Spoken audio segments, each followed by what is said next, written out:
Okay, so I'm gonna do another reaction. So this is gonna be reaction to Free Disturbing Ouija board experiences by Mr. Nightmare. So yeah, he dropped this not long after I did my reaction to his previous video about gas station horror stories and stuff. So yeah, let's do this.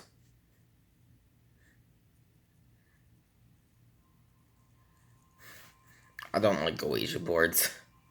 I don't trust them. So yeah.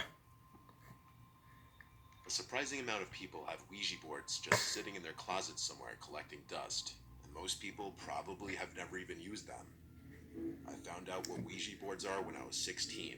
Well, I'm not gonna My use parents them had one because in our yeah, house. My mom told me yes, she did have I'm it not up buried for a somewhere house in the being closet haunted. with all the board games.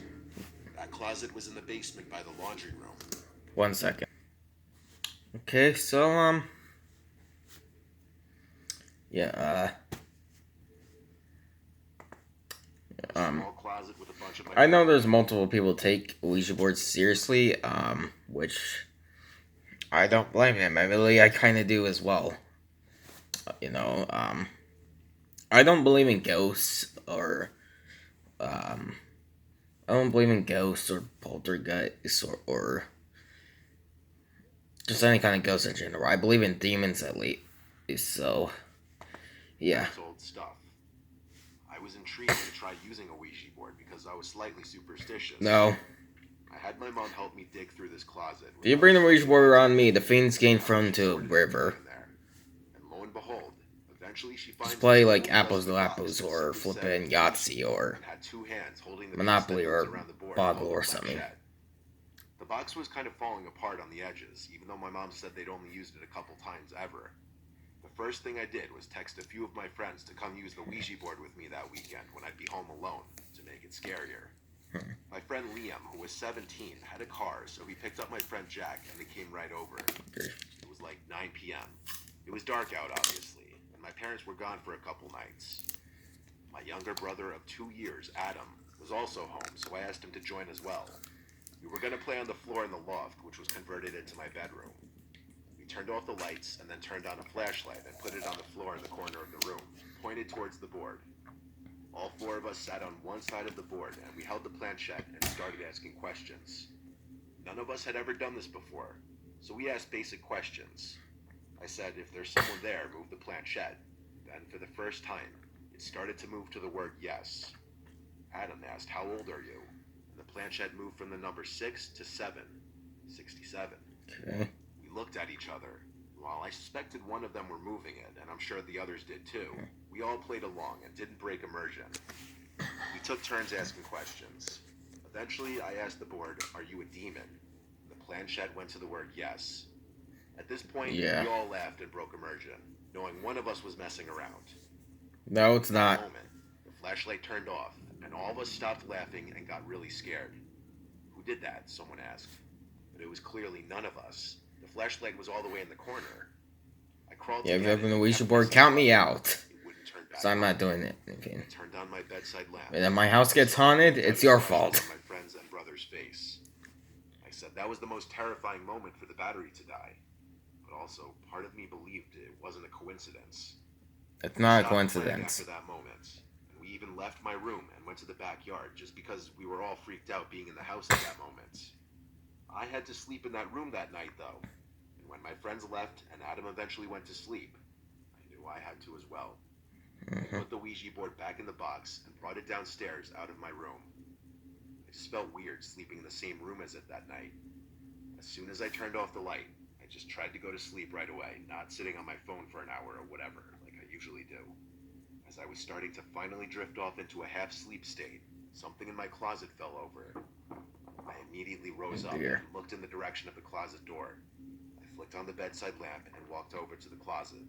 It was a small walk-in closet where I kept some of my clothes. There's a light switch on the outside of the closet that turned on a single light bulb inside of it. I flicked it on and looked down at the crack at the bottom of the door. There were what looked to be two shadows cast by feet on the other side of the door. Oh dear. Oh. As soon as I saw this, I started screaming at him and ran to his room. I explained to him what I just saw and led him to my room to show him. When he came to my room, the light in the closet was still on, but the shadows at the bottom of the door weren't there anymore. I opened the door, and there was nobody in the closet, but there was something on the floor. It was a wooden box that I made in arts and crafts that I would put childhood memorabilia in. It somehow fell over, and the contents spilled onto the floor. There is no draft in the world that would have knocked that over. It made no logical sense. Yeah, I slept in my parents' bed I mean, that night, almost, and then the next. it was too close A to week the after edge that, I and slept fell. in the spare bedroom. Eventually, I would start sleeping in my own bed again, but I would never forget that night. I haven't touched a Ouija board since. Probably best you don't.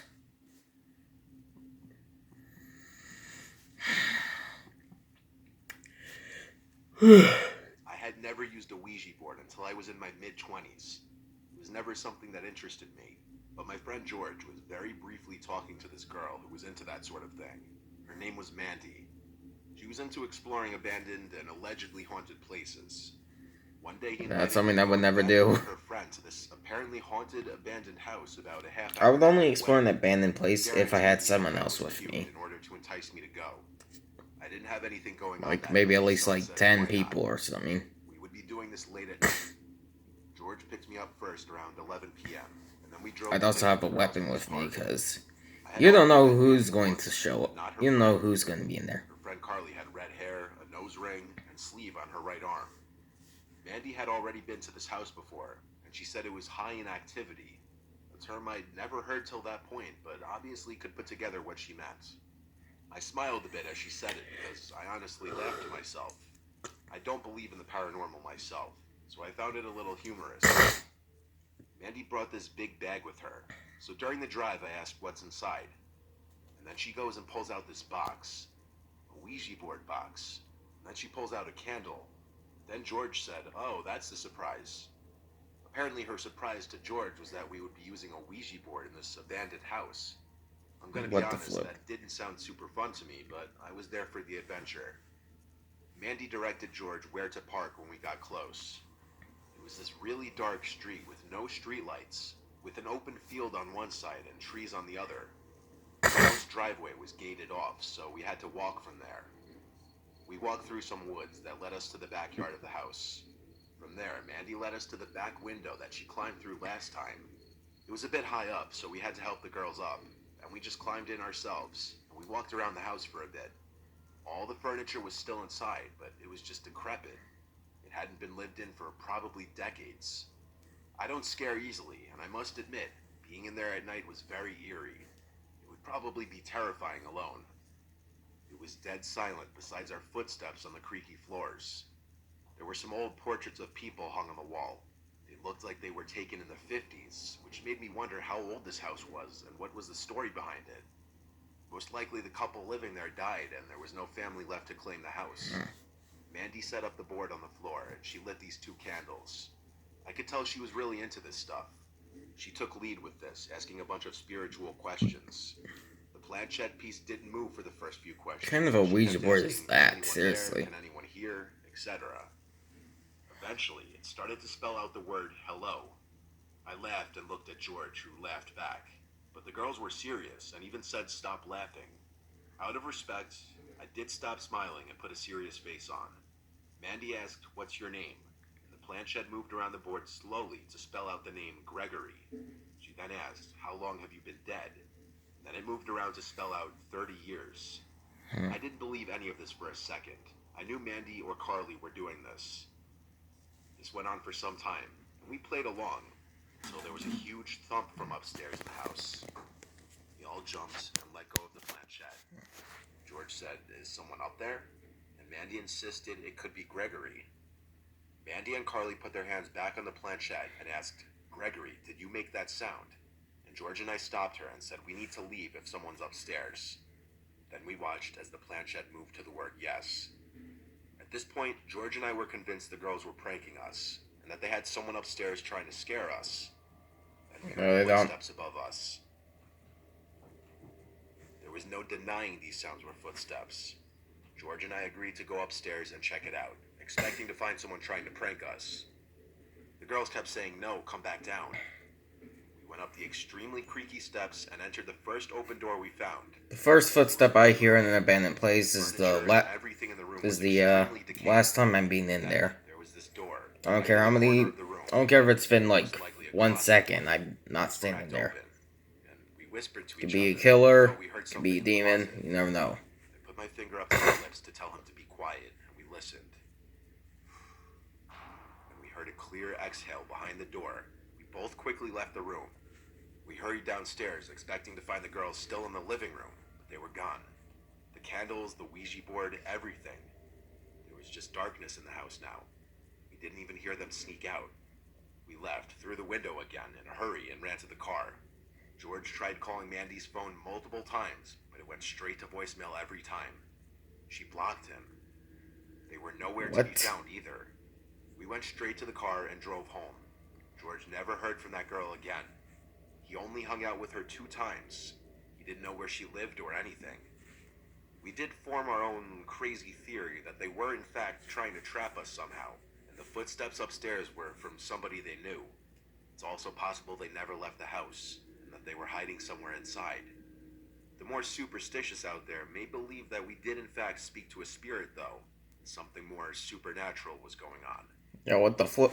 What happened to the girl? I wonder. Sometimes when I hear these stories, I often want to hear like an update on certain ones. There's 2 of them from one of his old free creepy neighbor stories. There's the first one where with the neighbor Charles, who supposedly like killed his son and buried the body, I guess. And then there's also the one with the old lady and her crazy deranged daughter or something. I don't know. There's also one with I forget what video this was, but there was this guy who would like spray painting red X's on like trees and stuff while repeating like X marks the spot. And I would love to hear like an update on like on these certain stories. So yeah, but who knows? In October of 2015, when I was a junior in high school, I was in my horror phase where I was obsessed with everything scary and supernatural. With Halloween coming up, I was also reading a lot of scary stories about Ouija boards and people's experiences with them. My curiosity was piqued, and so I ordered a Ouija board off Amazon. And when it arrived, I waited till a night our parents were not home to use it. I convinced my little sister to try it with me. We were at the dining room table with the lights dimmed, both of us holding the planchette. I asked the board some questions, and my sister and I both laughed because it was kind of awkward and funny. I started to move the piece around, trying to creep out my sister, but she knew it was me doing it. After a few minutes of doing this, we were starting to get bored, and my sister wanted to stop. I said let's try for a few more minutes. After a little bit more waiting for the planchette to move from some unseen entity, we decided to give up. My sister went to her room after this, and I went to mine. I looked up more Ouija board stories online and kept reading people's experiences with them, and then I looked up why it didn't work for us. Other people had said their first time using Ouija boards nothing had happened, so I decided I would try again. That night around 1 a.m., when my sister was already asleep, I went back down to the dining room and dimmed the lights again. I once again tried to use the Ouija board, asking similar questions as a few hours ago, just in a lower voice to not wake up my sister. Okay. I held the planchette with both hands, waiting for it to move, but it never did. Instead, I heard sounds from upstairs, like soft footsteps. It could have been my sister. She might have heard me. No, it's not. The footstep-type sounds were followed by a muffled female voice. It didn't sound quite like my sister, though. The voice was coming from directly above me. The room above the dining room was our older brother's room, who was away at college. My sister wouldn't have been in there. I went up the stairs quietly, and I heard the voice getting louder as I got closer to my brother's room. It was coming from in there. I was curious if my sister was playing a prank on me, changing her voice to sound lower to scare me. I got to the door and put my ear up against it. I heard the voice of what sounded like an older woman. I wasn't sure how my sister could be doing a voice like that. At first, I didn't know what was being said, until I realized that the voice kept saying, "Grandma's here, Georgie," over and over. It was the voice of my dead grandma. Oh. I felt every hair in my body stand up. I opened the door and turned on the light, and no one was inside. Well, like I said, I don't believe in ghosts at all, so my best guess is it's a demon impersonating your grandma. That's pretty much what I believe. Like every ghost or spirit is just a demon just trying to impersonate or mess with people. Cause yeah, The voice had stopped. I ran to my room and shut the door and locked it and curled up under the covers. I felt the whole room spinning as I couldn't form any rational thoughts of what just happened. It was too vivid to have imagined it. When I calmed down, I did a prayer before going to sleep, or at least trying to go to it's sleep. best you did. I was awake all night. I still remember this night just as vividly 8 years later. Yeah. Well, that's it for my reaction to three disturbing Ouija board experiences. So I hope you all enjoyed the reaction. The link to the words is available in the description below if you'd like to check it out, and I'll see you guys next time.